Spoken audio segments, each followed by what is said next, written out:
to invite Nicholas Opoku to tell us something brief about guidance, after which Francis will follow. Thank you. Nicholas.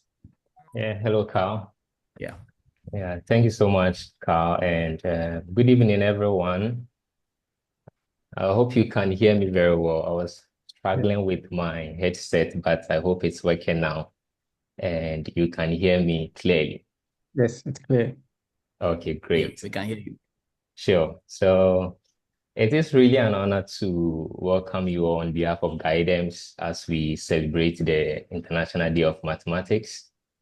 I know that this is a day dedicated to assess the beauty, power, and impact of mathematics in our world. But as we gather here, we are clearly reminded of the important role that mathematics play, especially in solving challenges of today and shaping the future.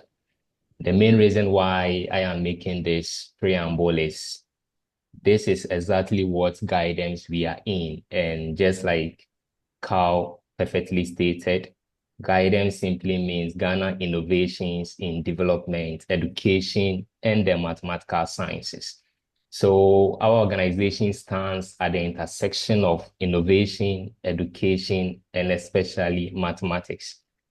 And we normally do this with a deep commitment of using mathematical sciences to really foster sustainable development, particularly in Africa. So through our work, we normally strive to empower individuals and communities by using mathematical tools which help us to transform their lives and also what drive social change. I will talk and blend with what guidance we do and the reason why we are having this celebration, just like I did mention, because we really know that mathematics is not just a field. When it comes to guidance, we see mathematics as not just a field, but we normally see it as a tool of empowerment and also a gateway of solving some of the most pressing challenges in our communities. So whether it is just developing models to address an issue in education, healthcare, or economic development, we normally employ or use mathematical thinking skills to promote innovation and technology advancement.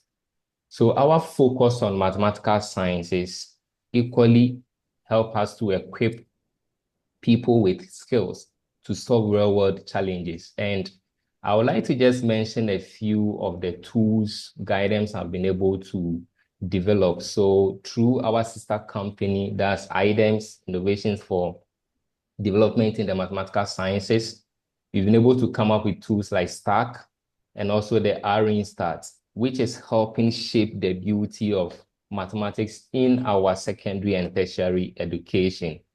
So as we celebrate this special day and we are gathered here, we at Guidance believe that we have a unique opportunity to reflect on the power of mathematics and its roles in shaping the future of our societies.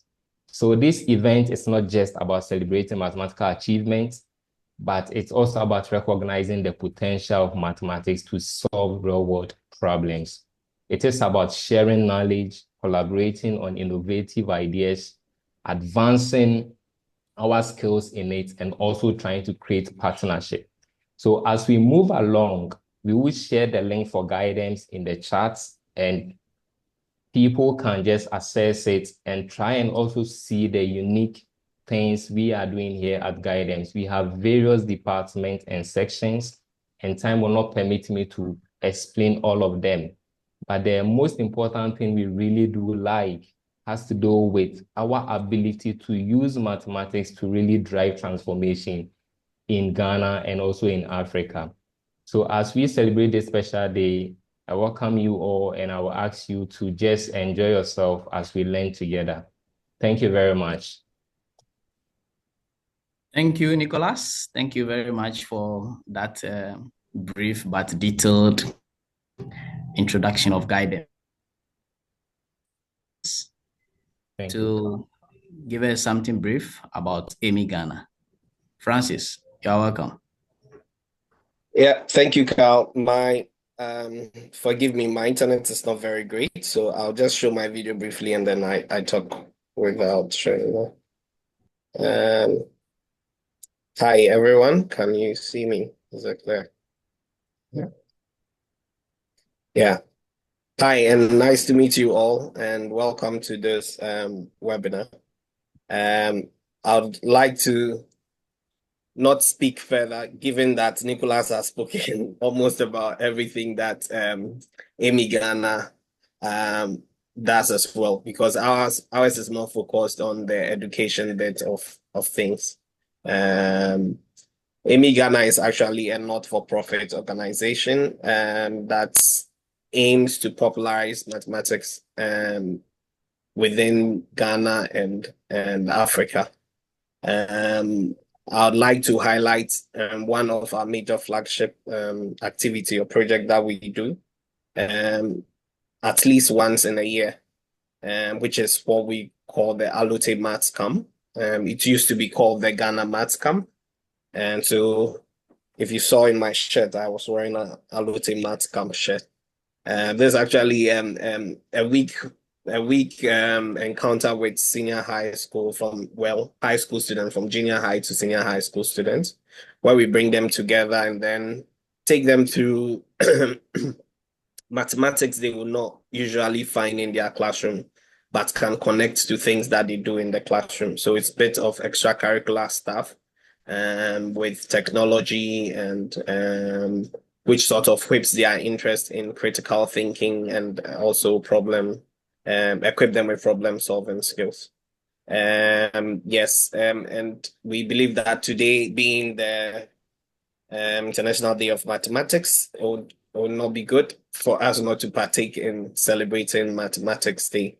So yes, I take this opportunity to welcome you all. And for those of you who have not heard about the Alute Maths Camp or have not had the chance to partake in it, this is something to invite you to try. And we have volunteers who come to help us teach these students. So yeah, it's an open invite for you to apply and hopefully get to volunteer with us this year at the Alute Maths Camp. Without much ado, I'll just say welcome to everyone and Carl. Thank you very much. Thank you, Francis. Thank you very much for that introduction. So we now move straight to introduce our speaker for today. But before that, as today is International Day of Mathematics, I just want to say something brief that I called from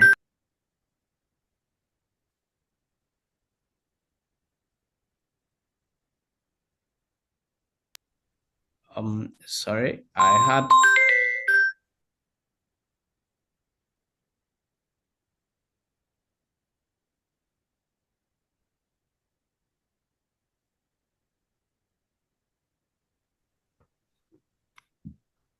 sorry, I had a bit of interruption. Sorry. So we having the International Day of Mathematics celebration for today, which is March 14th, also called the Pi Day. We know pi is 3.14, hence the name Pi Day, and the date as such, which is March 14th, to serve as a memory or a reminder for participants or math enthusiasts. Now, the IMU, which is the International Mathematics Union, is the organization that normally announces the yearly themes for the International Day of Mathematics. And previous years I've had the celebration. This year is another year, and they came out with the new theme, which is mathematics, art, and creativity. So, as I said, the theme celebrates the creativity that is found in mathematics discovery and art. Using mathematics in art open doors to new ideas, beautiful and captivating creations in our environment. And we gathered here are here to celebrate mathematics, art, and creativity that showcases the harmony of logic and imagination, where you have numbers dancing with colors. I know we're going to see a lot of these in the series. We have equations sculpting beauty and ideas that transcend boundaries to inspire and innovate. We know that creativity unites mathematics and arts, though much attention has not been paid to it over the years. But from today, I know that those of us who have no much idea about the connection between math and arts will get much insight into it, so that as we go about our daily activities in academia, in our various homes, wherever we find ourselves, we'll learn to appreciate the beauty of mathematics in nature. So without much ado, I'll introduce our speaker for today, who happened to be U.S. Peace Corps volunteer in Ghana, teaching in the Volta region of Ghana. In fact, he was assistant professor of mathematics at Arizona University for over 30 years. He has a wealth of experience in the field, and we are so honored to have him amongst us, and he's in the person of Dr. Bruce Bailey. Dr. Bruce, you are welcome, and thank you. We hand over the floor to you to kickstart. Thank you very much. Before Dr. Bailey starts, I just want to put out certain rules. In the course of the presentation, if you have any question, you can just raise up your hand using the icons. You can also type your questions in the chat, and Seth and myself will take note of them, and then we'll ask. If you think you better express yourself in asking the question, just raise up your hand.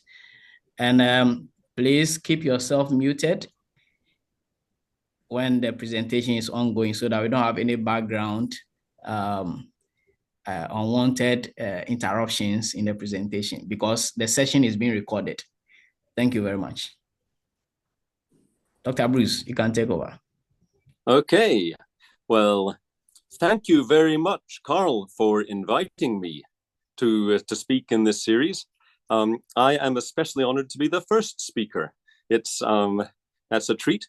You will find out why it's why I was able to be the first speaker during the presentation. I would like to, before I begin the regular presentation, continue to plug the Allote Mathematics Camp. I was invited by Francis to be a volunteer last August, and it was an amazingly wonderful experience. The other volunteers in the camp, Carl, Francis, and the people that they collected to work together, very dedicated teachers, imaginative mathematicians from all parts of Ghana, and a couple from Europe as well. So a very eclectic group. And then the group of students that were collected from all over Ghana, very different backgrounds, very different levels, one or two from junior high school, a couple from the end of senior high school. Enormous variety, all very exciting. So if anyone is listening and wondering what might be fun to do for a couple of weeks in August, consider the Allote Mathematics Camp, highly recommended. Talk to Francis or Carl. And I would like to say, okay, I will now do two things. I will shut off my video to preserve bandwidth, and I will start sharing my screen. So if you would like me to bring back, to stop one of those, just let me know. I will still have audio, I believe. Okay, the video is stopped, and I'm sharing screen, counting down to the moment when the screen broadcast will start. Okay. And there is my screen. I hope you can see an orange screen with icons. And I hope you can see a screen that says, Fractals, the Infinite Beauty of Mathematics. Carl, can you give me a verbal check that you can see the first screen of? Yes, very good, yes, very good. Yes, it's very clear. Oh, lovely. Yeah. Okay, well, that's we are off to a good start, and I am happy to say, yes, I am a volunteer in the United States Peace Corps. I have been here since I've been in Ghana since June of 2023, and this is my 4th Pi Day celebration. How can I have 4 Pi Days in less than 2 years?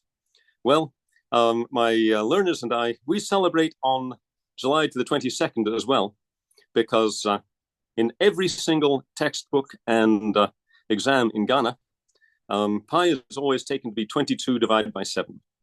And this is a very good approximation to pi. It's good to 1 part in 2,000. So you can use it for things like the circumference of the Earth and not be making serious errors. And it also means that we can celebrate twice a year. And this photograph, if you look in the background, you will see that was on the 21st of July, 2023. That was my first Pi Day celebration when I was still learning to be a junior high school teacher. And since then, I've had another March 14th and another July 22nd last year. And I'm happy to be here on my 2nd March 14th. And I used to be a professor in the United States. Thank you, Carl, for mentioning that. And I spent a lot of time as a professor thinking how much easier things would be, how much more fun things would be at the university if the students had enjoyed mathematics more during the time when they were in school, especially in junior high school. And so when I retired from being a professor at the university, I thought it would be wonderful to be a junior high school mathematics teacher somewhere. And the Peace Corps gives Americans the opportunity to be teachers all over the world. And I had the great good fortune to come to Ghana. And so I'm a teacher here. Here is my school and some of the children in my school. And one of the things I started doing very early on was getting the kids' noses out of their textbooks and notebooks and having them create. And sometimes the creation was very simple, like maybe they're drawing a graph, maybe they are graphing inequalities. Well, maybe they can color in the sections of the graph that correspond to different inequalities. Inequalities are in the syllabus. I sometimes have them do other things that are not in the syllabus. They do have to learn about hexagons and triangles and rhombuses. The syllabus doesn't necessarily say to cut them out of colored paper and put them together into beautiful patterns, but it turns out if you cut them out of paper and put them into beautiful patterns, then all of a sudden students are much more enthusiastic about working with hexagons and triangles and rhombuses than they would be if they're just drawing them in their notebooks. And sometimes we leave 2 dimensions behind and go 3-dimensional. And on the right, you can see my fellow mathematics teacher, Mr. Charles Sedham, and a collection of students. And we built a tetradecahedron. This particular one is also a permutahedron, a truncated octahedron. And we built it out of sticks that we got from the school garden on the other side of where you can see. And so we have been, I have been doing my best to encourage creativity and exploration and using locally available materials, inexpensive, even free in the case of the sticks, in new and different ways to explore mathematics concepts. And so it has been reinforced in me that art in particular is a great way to engage children in studying their mathematics. And I believe it works the other way around too. If you're an artist, it really helps to know some math. But with the mathematics students, it's really been very helpful to have the art. So we'll just speculate quickly about why all this is in the big picture. In the center of the universe for each one of us is our mind. We look outside from our mind. We look into the world. In fact, we can influence the world through our minds. We have our bodies. We do things. We do experiments. We make observations. The world influences us. And when we try to understand what's going on in the world, we very quickly find ourselves doing mathematics. And a lot of the mathematics that we do comes to us from the outside world, like geometry and counting. But then, once we have concepts in our mind, then we build much, much bigger things in our minds than can exist in the world, and then send them back out into the world of mathematics. And that is not so different from what we are doing with art. Our aesthetic sense takes in inputs from the world around us. We love images, especially beautiful images, but then in our minds, we put together images that would never exist in nature. We create them, we put them down on canvas or sculpture. And the activities that we have are interactions with mathematics and art and the world and our minds, go in all directions, and the interactions that mathematics has with the world and art with the world, those are all interacting too. So we have a very big picture, and we are exploring part of it. And a small part, a part of the world of mathematics and art is fractals. And there are many, many other parts, so I don't want to dismiss other parts of mathematics and art. And in fact, I'm happy to see that one of our audience members, David Ryman, is going to represent some other areas, and hopefully we'll have a whole webinar series this year with different aspects of mathematics and art. And the first question when we're talking about fractals is, what is a fractal? And Benoit Mandelbrot, one of the big names, popularizers, scholars of fractals, characterized very neatly what a fractal is. It's a shape, but not just any shape. It's a shape where if you cut it in pieces and look at the pieces look like the original shape. And so here we have this is a mathematical shape called a flow snake. Later on, we'll see a curved shape called a snowflake, but this is a flow snake.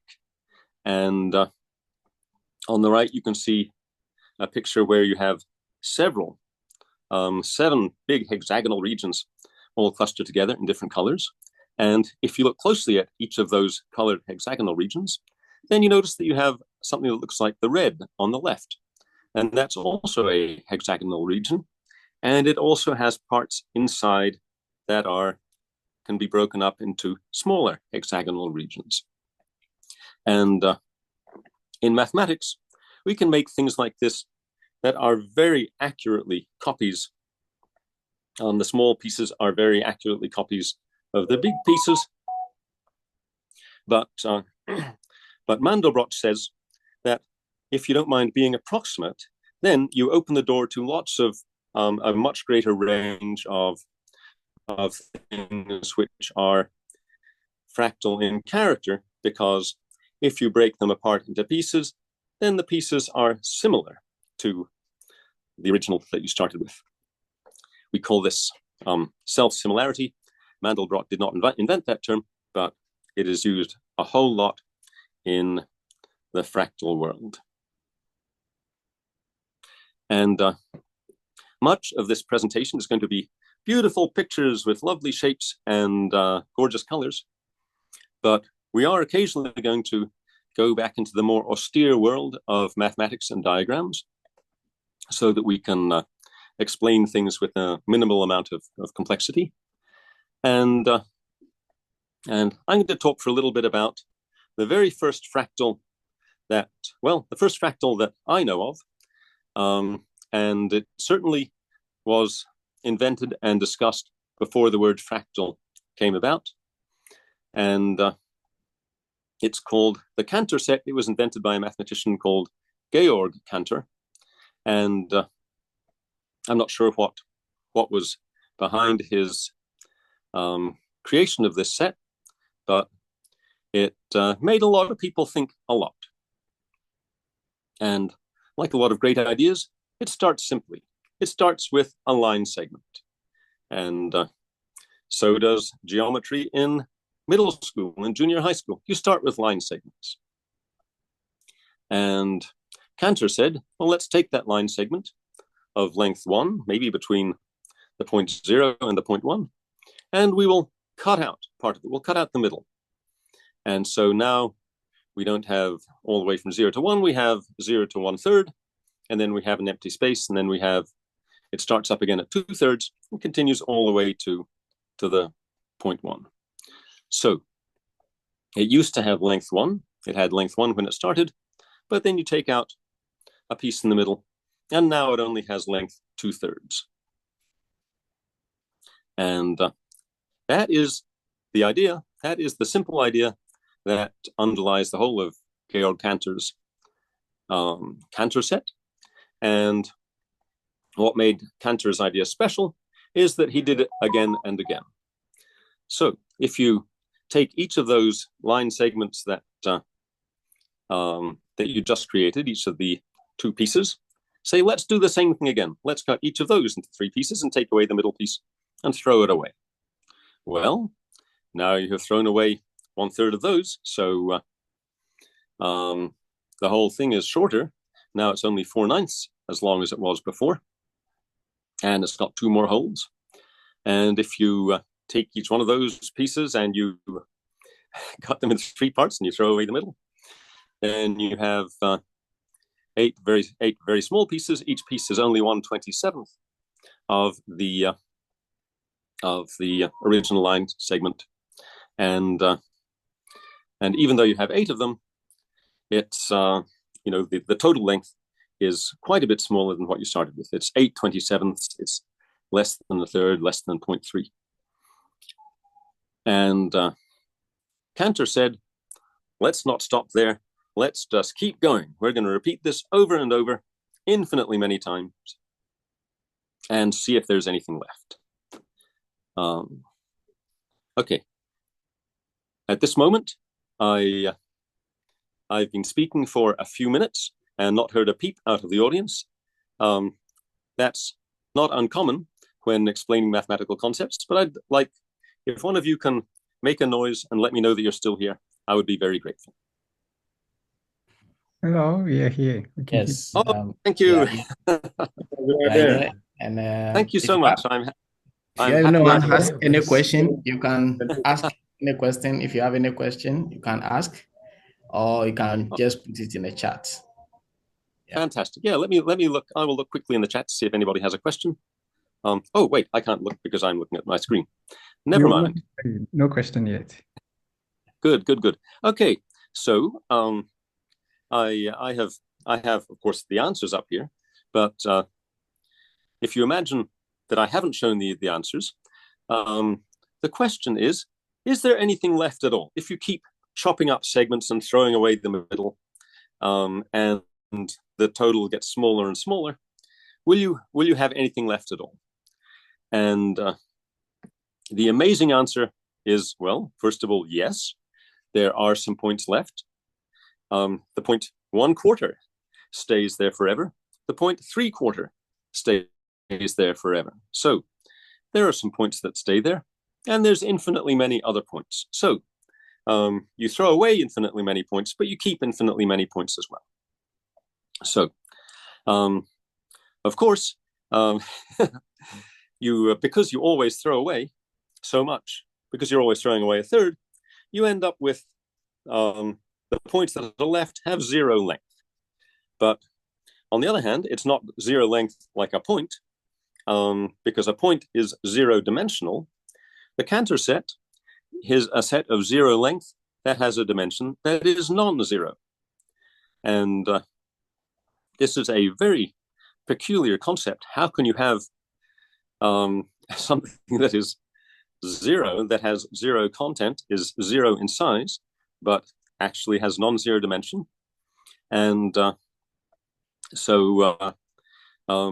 I think it took Professor Hausdorff a while to wrap his head around this idea, but he stuck with it and quantified the concept of how you can have an object that has a dimension that is non-zero when the thing itself is size zero. And in fact, he opened the door to things that have dimensions that are not one-dimensional or two-dimensional or three-dimensional, but dimensions that are even fractions. And sure enough, in this case, the Hausdorff dimension of the Cantor set is 0.631, and there's a formula for it that involves logarithms. And we will talk more about that formula later, but I just like the idea that here we have an interesting concept, a couple of interesting concepts that come from starting with a line segment and chopping up parts of it. So since we're going to be talking about dimensions, let's talk about dimensions. And here are the dimensions that we are familiar with. And because we're in Ghana, I chose an image that everyone is familiar with. But if you're from the United States or another country, maybe you are not familiar with this image. Ghanaians, quickly yell out all together, who is this in the image? Dr. Kwame Nkrumah. Dr. Kwame Nkrumah. Thank you. Thank you very much. Dr. Kwame Nkrumah, absolutely. Father of Ghanaian independence, Pan-Africanist, visionary leader.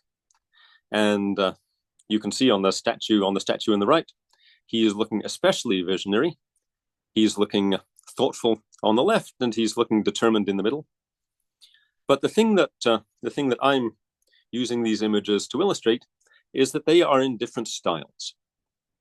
On the left is a sketch that has been made by a person using a pen that makes a line, and the artist has outlined the face, the clothes, the ear. I think they used a magic marker to fill in the hair and the eyebrows, but basically that is a line drawing, and lines are one-dimensional.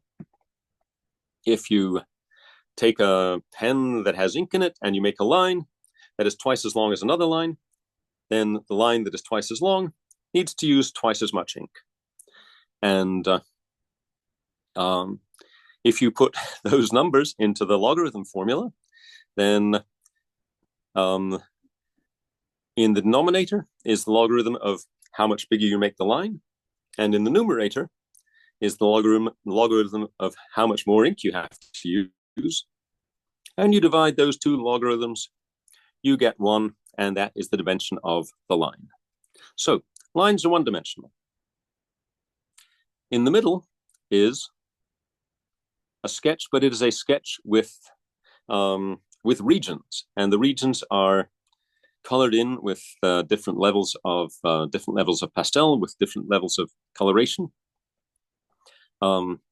If you were using paint, then the calculation you would do if you want to make a painting that is twice as big as another painting, then not only do you have to make it use twice as much, twice as much space. When you make a painting that is twice as big in each direction, then the area of the painting is 4 times the area of the original painting, and you have to use 4 times the paint. And then when you put those numbers into the logarithm formula, then instead of getting 1, you get 2. The logarithm of the amount of paint you have to use divided by the logarithm of how much bigger you make it is the dimension. And same thing if you look at a statue is 3-dimensional. And if it takes a certain amount of molten metal to make a statue of a certain size, and then you say, okay, how much metal will it take to make that statue twice as big? Well, you have to make it twice as tall and twice as wide and twice as deep from front to back. So that's 3 factors of 2, factor of 8 altogether. And if you take the logarithm of 8 and divide by the logarithm of 2, there you are, dimension 3. So that is how mathematicians will define dimension. That is a particular definition of dimension that applies to 1-dimensional, 2-dimensional, and 3-dimensional things. And we can use it for fractals. So here is fractal number 2. This is the snowflake curve, as opposed to the flow snake curve we had earlier. And it starts off the same way that the Cantor set started, with a line segment. And sure enough, just like the Cantor set, you take out the middle third, but instead of throwing it away, you build a tent. So now you have a segment that is actually a little bit longer than it was before. In fact, it is a whole third longer. It is 4/3 the length of the original segment. And not only is it longer, but it now encloses some area underneath. And now, if you do the same thing that Cantor did, you imagine repeating the same thing on each of the smaller segments. You take each smaller segment, cut out the middle third, build a tent in the middle of it, and see what happens. Well, again, it's even longer. Now the total length is 16/9 times the original length, and it encloses more area as well. But so it encloses more area. And if you do this over and over, then every time you divide up the smaller segments and build little tents, build smaller and smaller tents, you increase the number of segments, you increase the length, and you increase the area. And if you look at these numbers, the length is increasing pretty fast. First it's 1.3, then it's 1.77, then it's 2.37. It's getting bigger and bigger rapidly, whereas the area is not getting bigger and bigger rapidly. It's getting bigger and bigger, but it's kind of slow. It goes from 1 to 1.4 to 1.6. And that is pretty slow. The end of the story is that if you do this infinitely many times, then you'll end up with a very jagged curve, the one that is in position E. The length is infinitely long, but the amount of area that it has underneath is finite. It goes to 1 4/5, 1.8. So it's definitely got some interesting structure here. And sure enough, if you think about dimensions and you think about the dimensions that you would have here, with this shape, if you increase the size by a factor of 3, you increase the number of pieces by a factor of 4, and so you end up with a dimension that is 1.26, logarithm of 4 divided by logarithm of 3. So it's a little bit more than 1-dimensional, but it's not quite 2-dimensional either. Fractals have this property of when they're between two whole numbers, they share characteristics of the lower whole number and the higher whole number. So very interesting.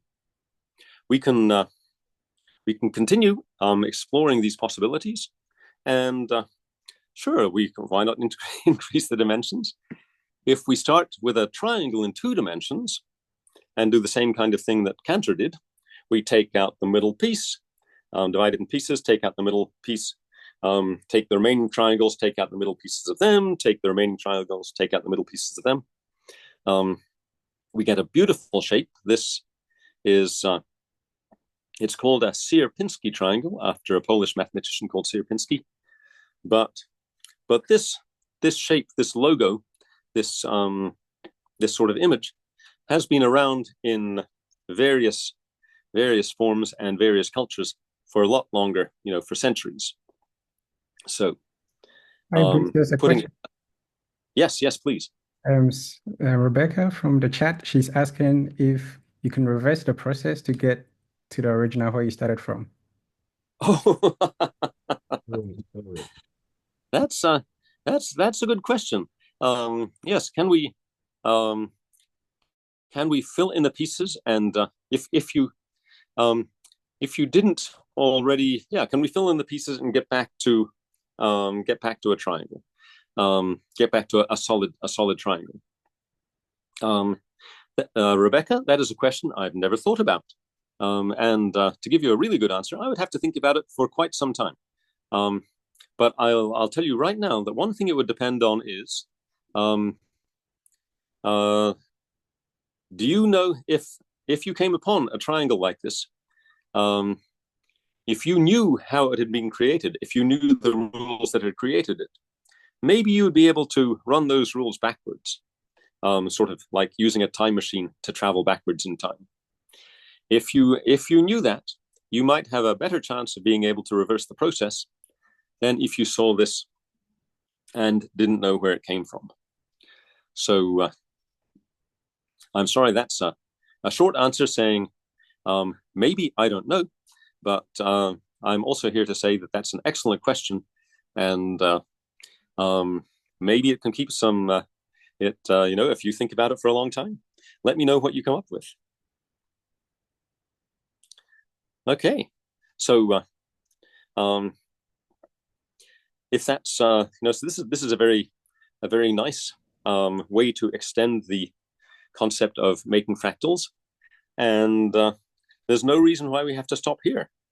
You can make triangles in 2 dimensions, and if you create the 3-dimensional equivalent of a triangle, then that would be making a pyramid whose base is a triangle, and then then you have 3 edges coming up to the top, also known as a tetrahedron. And you can do the same thing with those. You can take out the middles.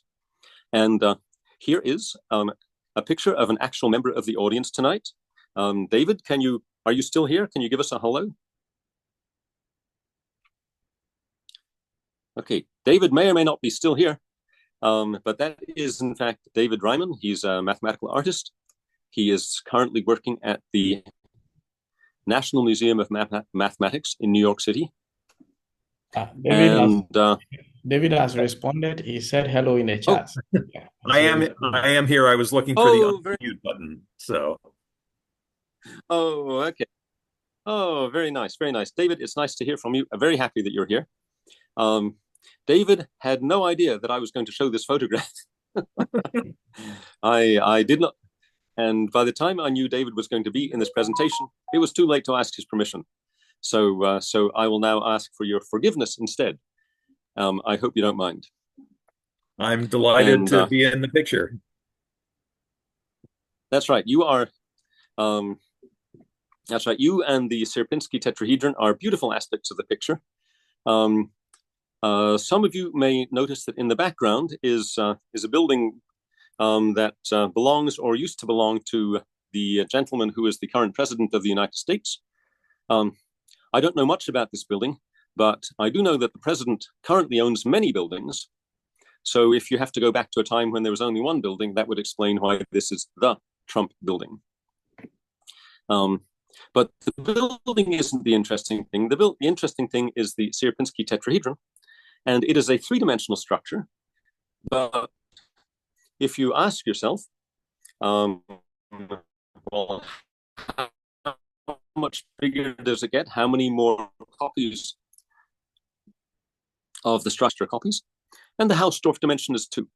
So it's not a regular 2-dimensional thing. It's not a sheet of paper, but it nonetheless has shares with the sheet of paper the characteristic of getting bigger by a factor of 4 when you increase the size by a factor of 2. So just because it's a fractal doesn't mean it's going to have a strange dimension. It might, just by coincidence, have a whole number dimension. So I am now going to make another conceptual jump into another kind of fractal. And this is a fractal called the Mandelbrot set. It was not invented by Mandelbrot, but Benoit Mandelbrot, the scientist, spent a lot of time studying it and showed the world how interesting it was, how beautiful it was. And the other thing that is different about this fractal compared to the other ones is it's a little bit more hard to explain. It's easy to talk about triangles or line segments and cutting them up and building other triangles and line segments and creating complicated geometric things. But the Mandelbrot set requires higher math. It requires complex numbers. It requires the square root of -1. It requires function iteration theory. It requires a lot of things. If we have university students or university graduates in the audience, this is your set. The things that you are studying in your classes are the things that create this beautiful, beautiful fractal.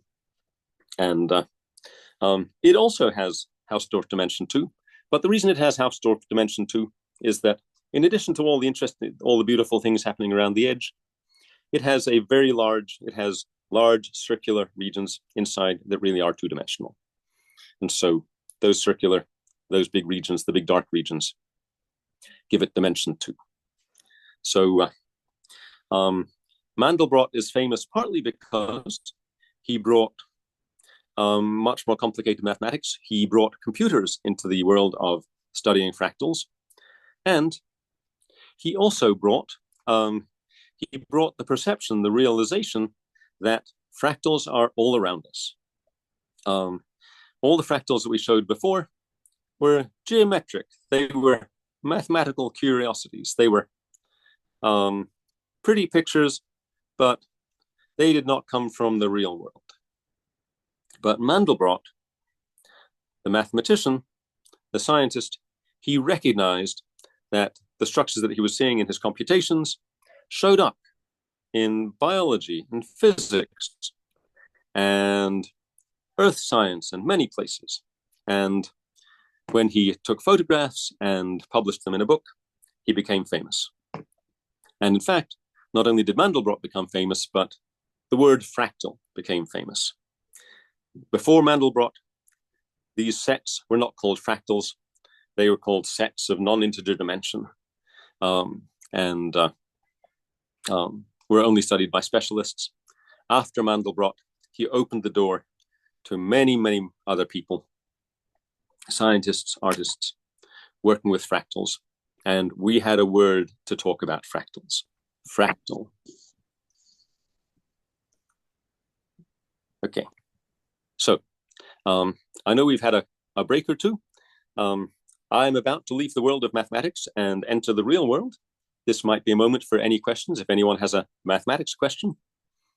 But of course, we have time after the presentation as well. Can I ask a question?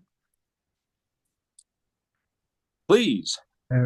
These Hausdorff dimensions, how physical are they? Are they yes, like, compared to the physical dimensions we know? Oh. Well, they're mathematical. They're not necessarily physical at all. But I will answer your question in a so that was one answer to the question in a negative light. But when we get to the examples from the real world, then we'll see that the answer could be yes, and that these numbers can actually have some very interesting implications in terms of the natural phenomena that we're looking at. So shall I, in fact, proceed to that next slide? Okay.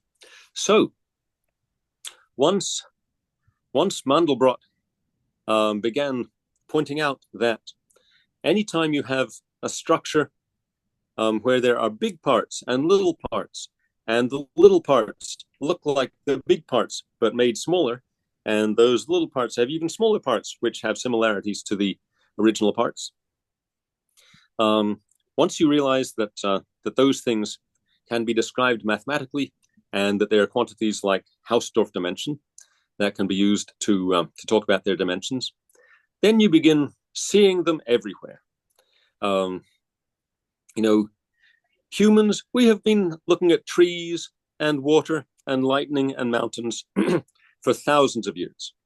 But have we thought about the fact that when you have a tree, the trunk of the tree is more or less one-dimensional. It's a long, thin, tubular structure.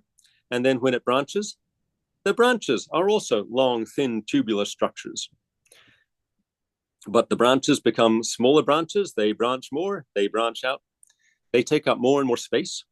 And so even though individual branches, big branches, little branches, twigs, even though they all have one-dimensional character, when you put them all together, when you combine the big and the small and the smaller and the smaller and realize that they are all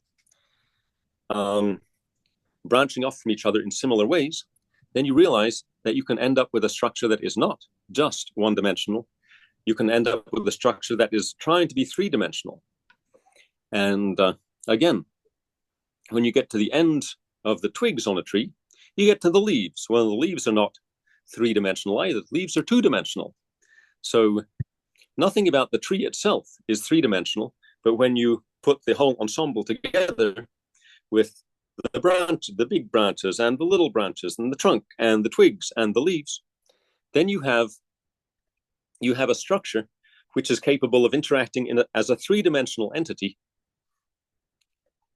in its environment, exchanging oxygen and water and sunlight, so that it can function in the three-dimensional world. And so then, if you were thinking about, to answer your question, if there's a Hausdorff dimension that is bigger than one, then that's an indication that something in the structure is trying to increase its dimensionality. Something in the structure is dreaming about being higher dimensional. And I'm not sure if there's something like that with turbulence, or lightning. But you do see structures that are big, structures that are little, and the little structures being copies of the big structures or similar to the big structures in many of these areas. Lightning, X-ray pictures of the surface of the sun, even pictures taken from airplanes of canyons in the mountains. And here's a particularly good picture because the mountains have snow on the tops, but the lower parts have no snow. And so the regions where you're transitioning from snow to no snow have jagged boundaries, and the boundaries in the canyons go into smaller canyons, the smaller canyons go into smaller canyons, and the whole range of structures is has the characteristics of a fractal that the mathematicians have been studying for a long time. And not just the outside world. We have fractals inside. If you look at the pattern of dendrites from a neuron, they look like lightning strikes, at least at a certain level of approximation. They have large parts that emerge from the neuron. They branch so they can communicate with other neurons. The branches branch. And the purpose of the branches of neurons is different from the purposes of branches in, for example, the lungs. In our lungs, the tubes in our lungs have to bring oxygen transport between our blood vessels around the lungs and the air inside the alveoli inside our lungs. And if the tubes were one-dimensional, then it wouldn't be very effective at all. If the surfaces on the inside of the lung were just two-dimensional, they wouldn't be very effective. But if you have a fractal structure where the tubes branch into smaller tubes and the smaller tubes branch into even smaller tubes, then you can create a structure which, although the pieces are still one-dimensional and two-dimensional, but the overall structure is three-dimensional. It takes up a large amount of the three-dimensional space inside our bodies. And when we breathe, we take in a large amount of three-dimensional air, and we breathe out a large amount of three-dimensional air. So in this case, the fractal structure is working very well for us.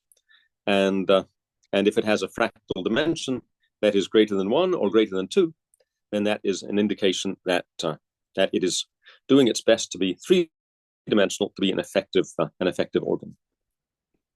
And in the lowest picture, that's broccoli. That's not actually inside the human body, unless we eat it. But it's still not an organ of the human body.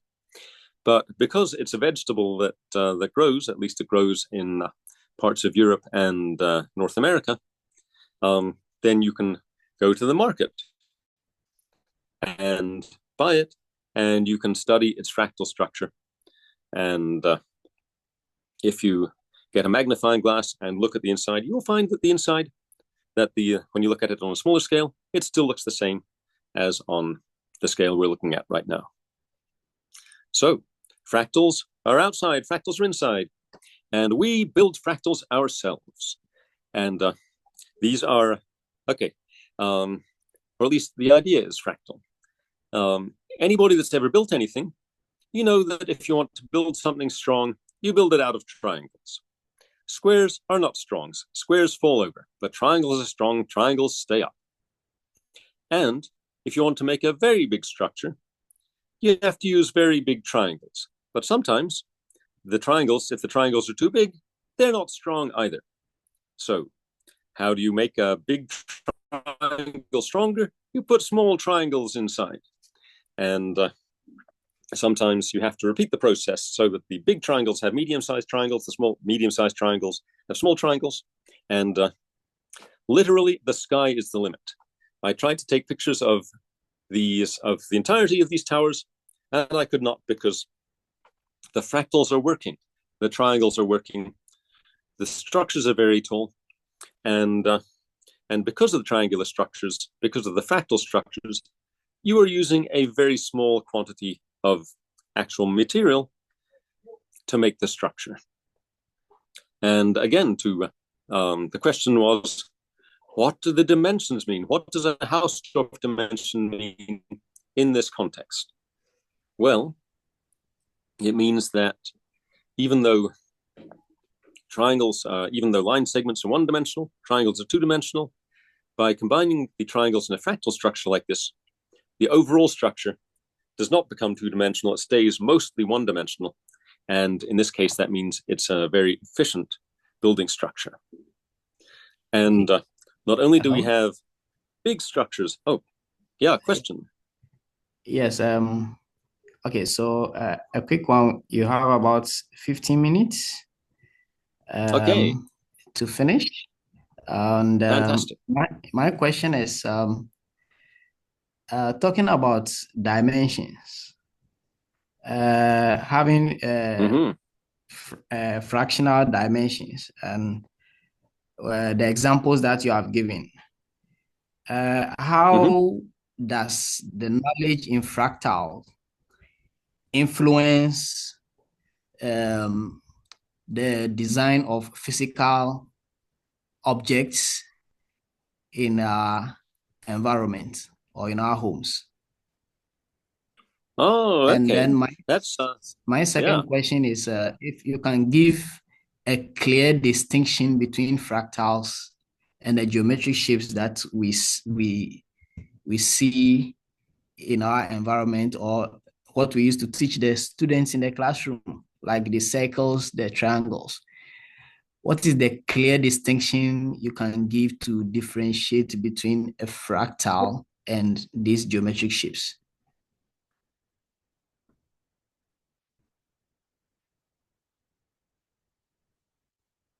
Hello?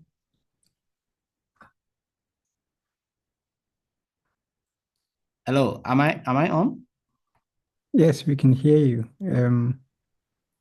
Okay, I guess Dr. Bruce is having some network challenges then. Let me check on. Yes. He's not muted, but we cannot hear you. Dr. Bruce, can you hear us?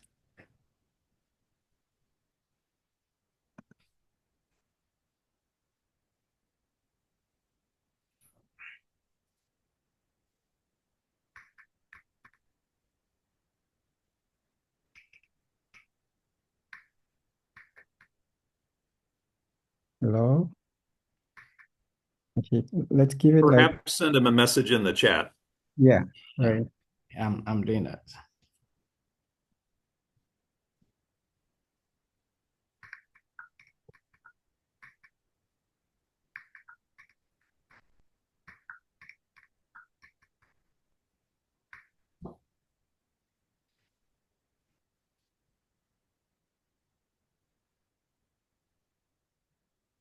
Okay.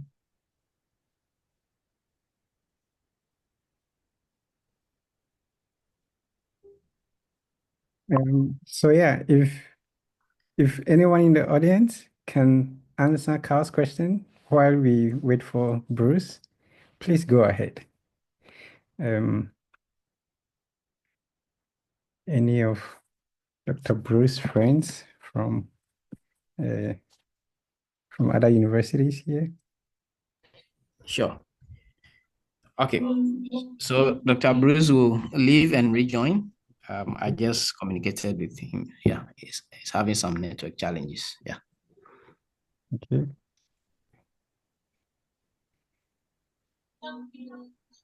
Okay. Hi, David. I see your hand up. You can go ahead and unmute yourself. Hello. Sorry, I have some background siren noise right now. But what I was going to say is that I think a lot of times when we think about fractals, they are things that occur more in nature than in man-made things. So something like a tree has a fractal-like structure to it. It can be thought of as a structure that, as we look at just a branch of that tree, it looks very similar to the tree as a whole.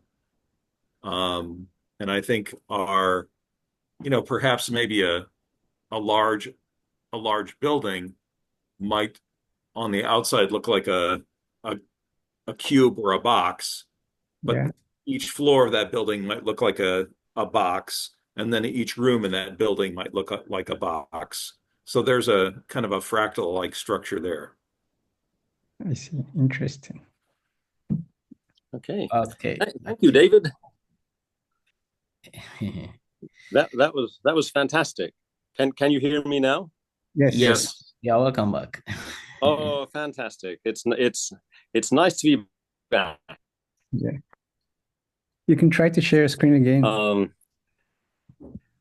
I'm sorry I missed most of that interest for I think I'm not co-host at the moment.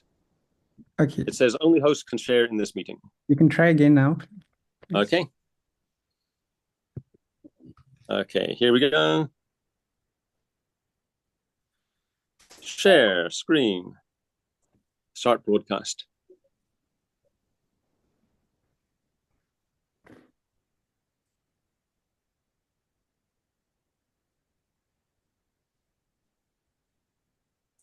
Okay.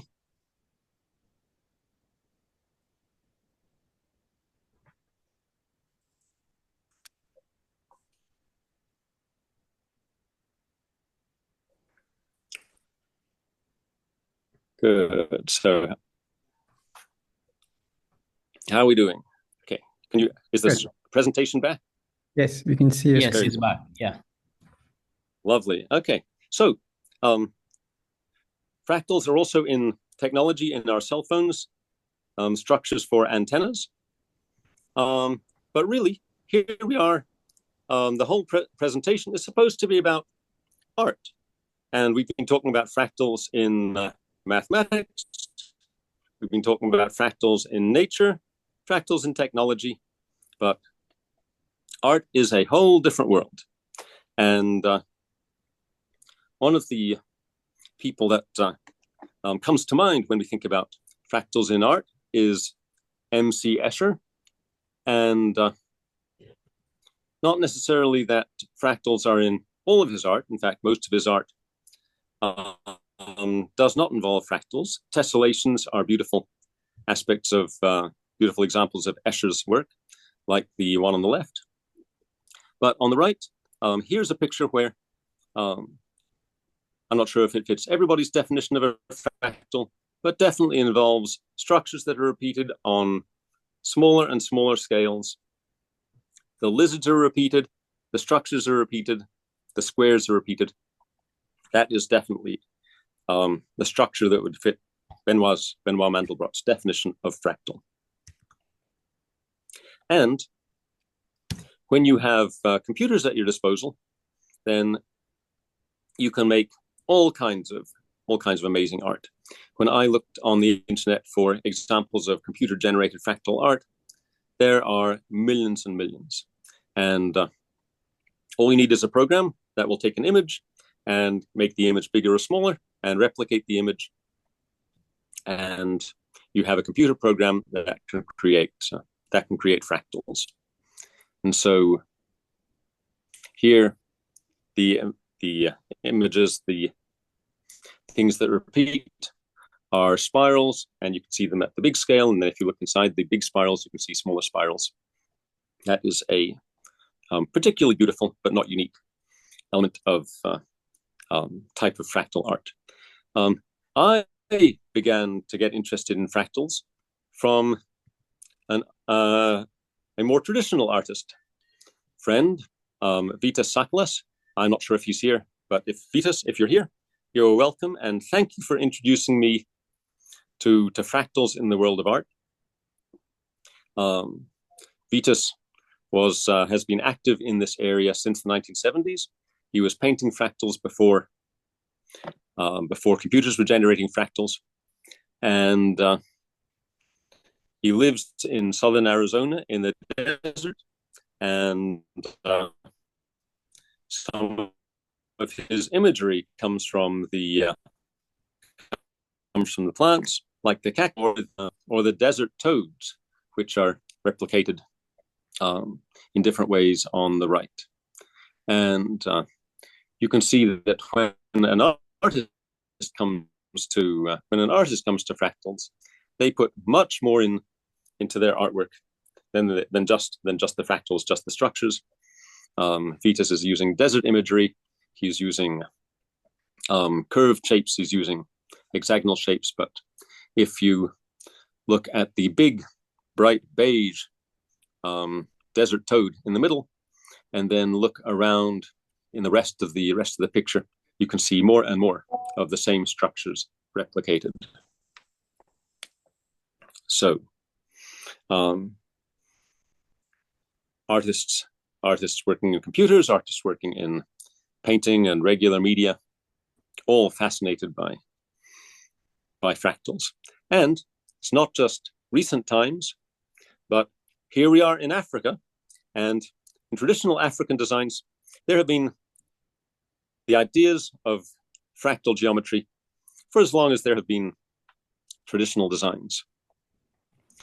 I came across this book entitled African Fractals, Modern Computing and Indigenous Design, which basically expresses the idea that in many of the cultures, when you make a design, when an artist is making a design, they will frequently replicate the design in larger or smaller ways. On the left, it's the sort of rhombus parallelogram design. On the right, it's the spiral, the big spiral on the outside is spiraling in, and then in the inner spiral are more spiral elements. And if the artist had been concerned with creating more and more, then there would be space even inside the innermost circle for more and more of the same shapes at smaller and smaller scale. So one of the things that I discovered to my amazement when I came to Africa was the amazing prevalence of beautiful fabric prints, designs, some of which are really really have a particular illustration that I found on the internet that shows some of the variety of Ghanaian fabric prints. For me, my favorite Ghanaian fabric prints are the ones that that my colleagues wear to school. And so we are coming full circle to the beginning. This is the end of my presentation, full circle to the beginning, which had pictures of students of my school. Well, here are the teachers of my school. This is on traditional attire day, when everybody puts on their most beautiful outfits and comes to school in their costumes. And without saying that they're particularly fractal elements here, you can see that there's an amazing variety of patterns and designs and symmetries and all manner of variations. So proceed to my conclusion, which is, once you start looking, fractals are everywhere, especially if you're looking where somebody has found a structure that's beautiful and they have made big copies and small copies and put them around in different places. One of the best ways to make beautiful, complex designs that appeal to the eye as well as to the intellect. And if you want to learn more about fractals and more about these designs, keep learning mathematics and you will keep learning infinite beauty. And thank you for being here. Thank you for listening. I would also like to thank my sponsor. I would like to thank my employer, the United States Peace Corps, and the people that I report to: Yusuf Al Hassan, the education program manager; Eileen Tamu. I know you're always keen to hear what I'm up to. And I would not be doing the work that I'm doing if it weren't for amazing people helping me out, doing exactly the same thing. Volunteers Shanae and Carrie and Liz. And you can see from those pictures just how much they like the work that they're doing in mathematics. So that's it. Thank you so much for having me. And I'll be happy to stick around as long as you like for more questions and discussions. Yes, thank you very much, Dr. Bailey, for such a wonderful presentation. I saw in the chat somebody asking, are these fractals not the same as the Adinkra symbols? I don't know if you have any knowledge about the Adinkra symbols or the symbols depicted in a Ghanaian clothing. I don't know if you are familiar with those symbols. Are they fractals? I certainly am. No, they are not fractals. They are other beautiful symbols. Before I go there, I would like to thank one other person in the audience who I have just realized is there. My Cornell University instructor, colleague, friend, Eric Herman. Eric, can you give a big wave to everybody? Okay. There we go. Okay. It would also be safe to say that I would not be here in Ghana, in the Peace Corps, having the wonderful tea is much too long to go into right now. So I will talk about Adinkra symbols. That's right. The Adinkra are very powerful symbols. I think they are not just in Ghana, but they are especially in Ghana. I don't have pictures of them. Does anyone have images of the Adinkra here? They all express very powerful ideas and concepts, and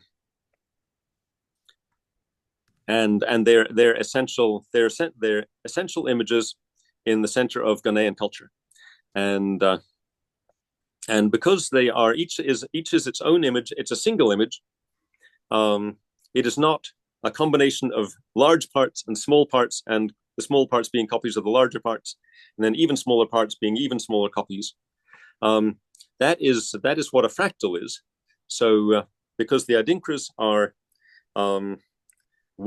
each Adinkra is one unit that is its own thing, without having any parts that are copied bigger or smaller.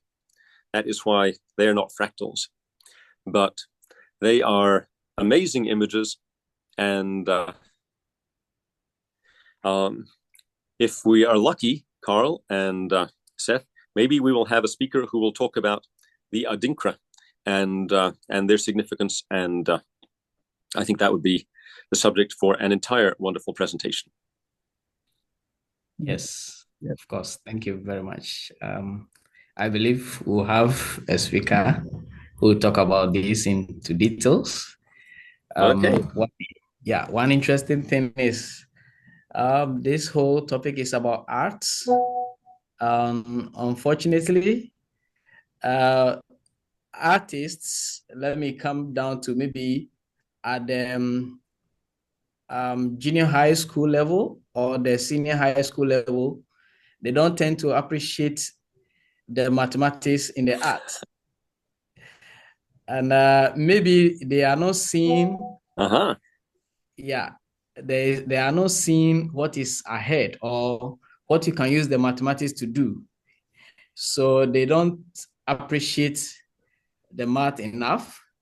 And it is one of the reasons probably why visual art students, a lot of them, they fear mathematics. They do not love the subject. So I don't know. Do you think as math teachers, I know we have a lot of them on the page, we are not doing enough to make students appreciate mathematics by using the designs that we have in our environment or the arts that we have in our homes, in our presentation in the classroom? Do you think we are not doing enough based on your experience?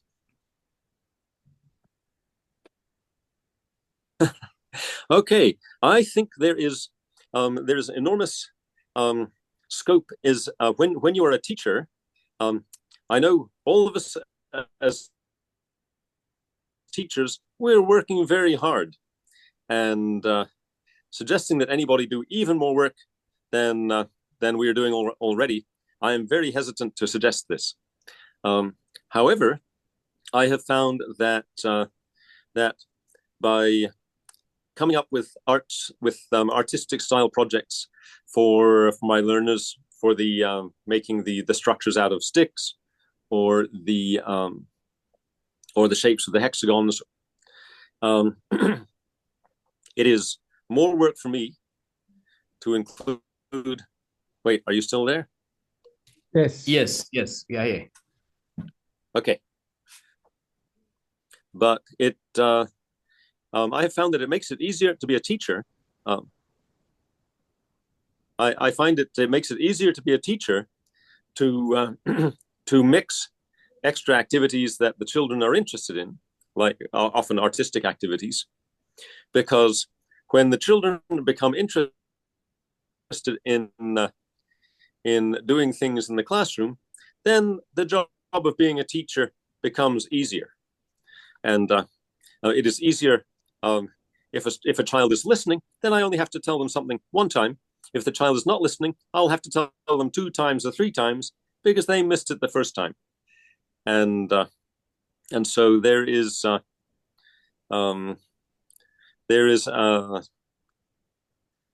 it takes practice to figure out the right combination of activities that are creative and engaging, along with the activities that are with the practice and instruction that are required for covering the syllabus. But it turns out that that the extra work that you'll put in to come up with activities that the students find engaging can actually save time and energy later.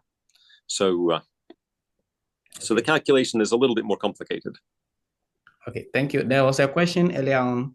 Somebody was asking if a burning bush is a fractal. It's an example of a fractal in nature. Oh, a burning bush is an example of a fractal. Well, there's a first we should distinguish whether it is a burning bush or the burning bush that spoke to Moses, because when you have the burning bush that spoke to Moses, then that is a single example that I think is not discussed in any of the mathematics textbooks at all. But on the other hand, if you're talking about a burning bush, we have, I mentioned before that trees and plants have structures that are like fractals, and turbulence has structures that are like fractals. And when you have a fire that is burning, then you have turbulence in the flames and the airflow in the turbulence. It turns out that turbulence is very, very important for fires. You could not the kinds of fires that you have in nature, with especially wildfires, trees and vegetation, are very different from kinds of fires that you will have in your cooking stove at home or a candle, and some of that difference is comes when you think about the complexity of the kinds of of the structures when you have the fire. And I hadn't thought about it before, but I think if you had a bush that was burning, you would have a very complicated and interesting fractal structure. Okay. That's a long way of saying yes. Okay. Okay. Thank you. Yeah. Are there any more questions before we end? Okay. Seth, you can go ahead. Yeah. So I have a question about the role of fractals in art. So I think typically when people talk about art, they think, symmetry is beautiful in art, because people, typically align beauty with how symmetric things is. So where does fractals lie in the space of art? Is it also about strength or about beauty? Because many of the examples you give tend to get towards, like these triangular shapes, how strong some of these structures are. So yeah. Yes. Oh, you have put your finger on a very important and very interesting aspect of fractals. Not all fractals are symmetric, but fractals, when you think about fractals that have certain kinds of symmetry, is it going to be hexagonal symmetry like a snowflake, or is it going to be rectangular symmetry like salt grains? Then the fractals, the kind of symmetry that a fractal has, says a lot about, where did it come from, what is creating it, and what properties might be useful. So I guess the answer to that question would be yes, absolutely. Symmetries are very important properties of fractals. I see. And can you, I don't know, characterize it, put a number to it?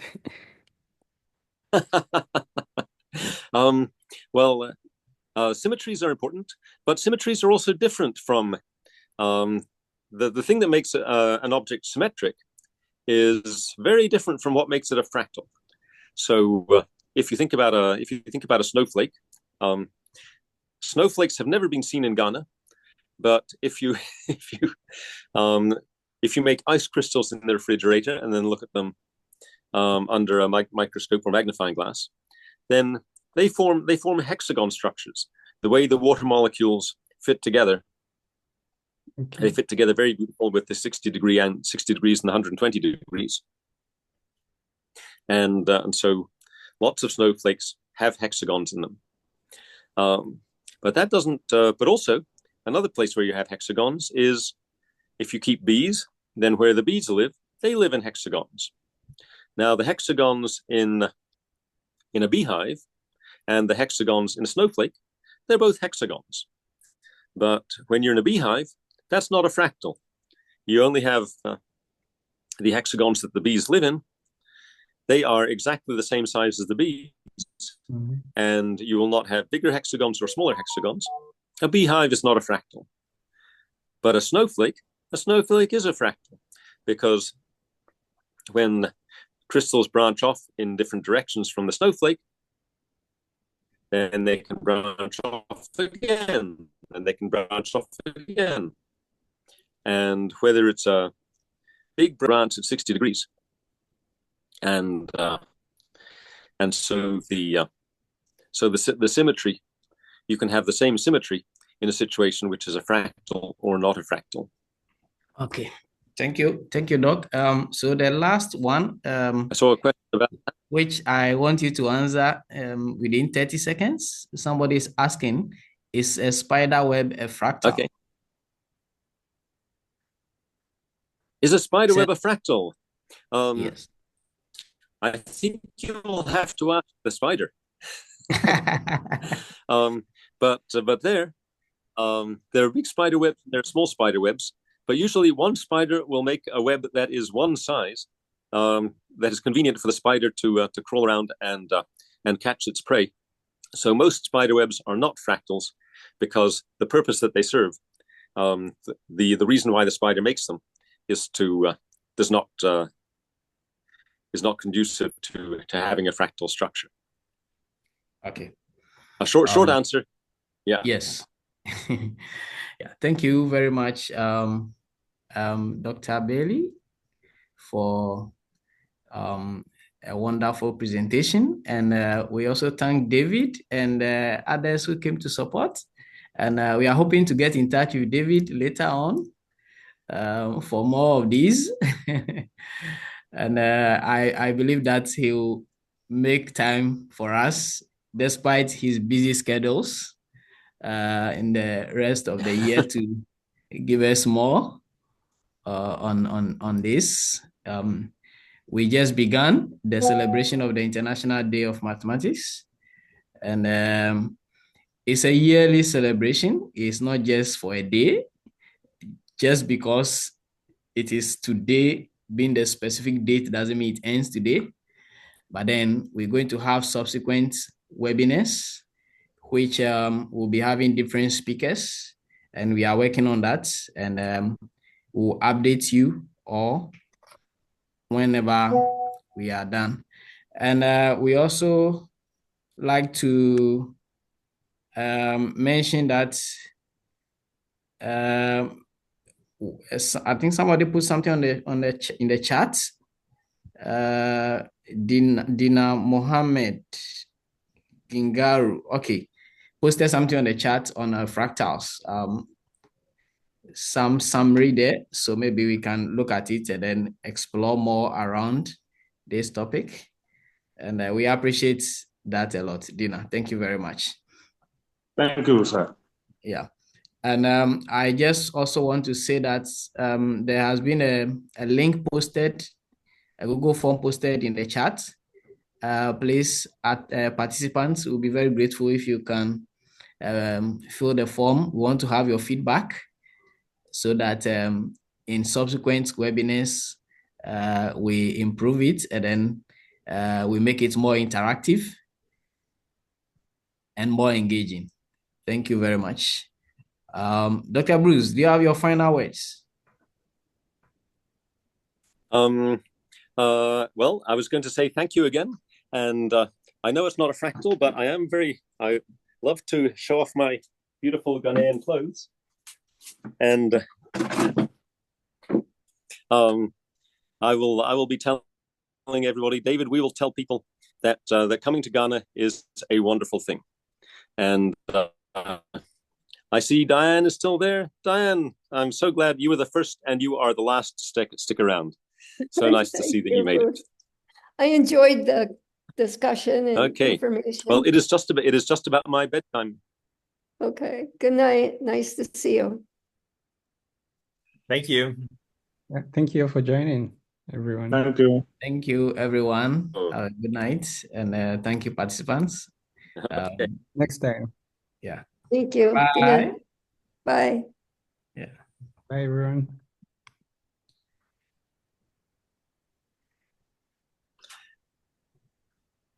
Okay. Okay, bye-bye. Okay, have a good night, Bruce. But thank you for the presentation. It was really nice.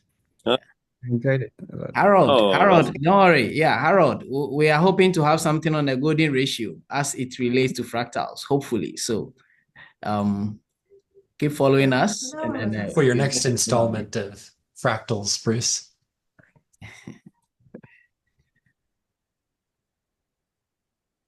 Oh my goodness. Hey, Harold. Boy, my past has come back to haunt me. It's so good to see you.